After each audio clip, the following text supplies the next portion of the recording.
काँग्रेस असेल, राष्ट्रवादी असेल, शिवसेना आणि स्वतः प्रकाश आंबेडकर किंवा वंचित बहुजन आघाडी आमच्यामध्ये फार मतभेद नाही. सर, राज ठाकरे असं म्हणतायत की मी लोकसभेसाठी चाचपणी करतो आहो.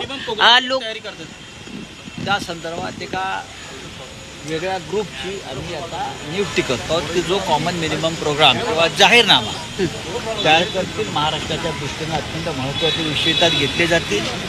त्या संदर्भात ॲडव्होकेट आंबेडकरांच्या काही सूचना आहेत. सामाजिक, शेतकरी, कष्टकरी या विषयावर त्याचा समावेश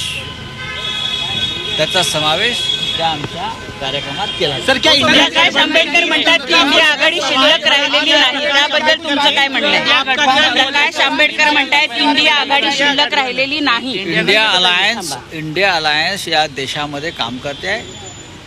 अमृत नोनी आर्थो प्लस ये एक प्रूवन फॉर्मूला है. इसमें मौजूद नोनी फल के गुण और आयुर्वेदिक जड़ी बूटियां शरीर को जरूरी पोषक तत्व देने के साथ साथ हड्डियों और जोड़ों के घिसने, उनमें होने वाले सूजन और दर्द को रोकने में मदद करता है. दर्द मुक्त जीवन के लिए अमृत नोनी ऑर्थो प्लस. काही जे निर्णय आहेत इंडिया अलायन्स मधले त्याला आपण म्हणतो ना स्ट्रॅटेजिक मुवमेंट आहेत. त्या पश्चिम बंगाल असेल, पंजाब असेल, आप असेल, तृणमूल असेल.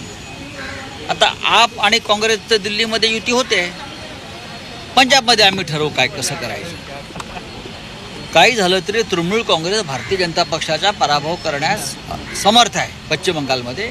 आणि ममताजी इंडिया अलायन्समध्ये आहे त्या बाहेर नाही पडल्या. जागा वाटपात काही विषय झाले असतील पण त्या इंडिया अलायन्सच्या अजूनही प्रमुख आहेत, घटक आहेत. आणि बहुतेक पुढली एक मिटिंग स्वतः ममता बॅनर्जी बोलवतात इंडिया अलायन्स.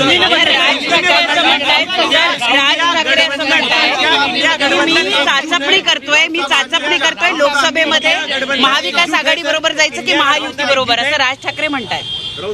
लोकसभेसाठी आम्ही चाचपणी करतोय. त्यांनी ठरवायला पाहिजे महाराष्ट्राची लूट करणाऱ्यांबरोबर जायचं, मुंबई वेगळी करू पाहणाऱ्या लोकांबरोबर जायचं की महाराष्ट्र एकसंघ ठेवण्याचा विचार असणाऱ्या लोकांबरोबर राहायचं.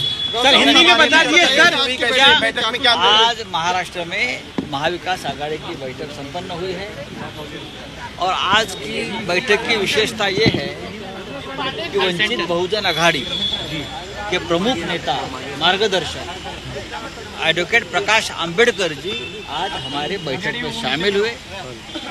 बहुत सी बातें बैठक में रखी, चर्चा हुई, कॉमन मिनिमम प्रोग्राम पर चर्चा हुई और सब कुछ ठीक चल रहा है. और हमें पूरा विश्वास है प्रकाश आंबेडकर जी और महाविकास आघाड़ी का गठबंधन जो पहले ही हुआ है वो अब महाविकास आघाड़ी में उनको शामिल कर दिया है. तो जरूर उनकी सूचना और उनके मार्गदर्शन का आदर किया जाएगा.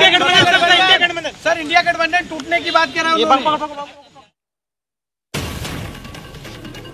बैठकीमध्ये वंचितच्या सूचनांचा अंतर्भाव करण्यात आलेला आहे असं आत्ताच संजय राऊत यांनी म्हटलेलं आहे. जागा वाटपाबाबत चर्चा सुरू आहे तर वंचितबाबत सकारात्मक चर्चा सुरू असल्याचं या बैठकीनंतर संजय राऊत म्हणालेले आहेत.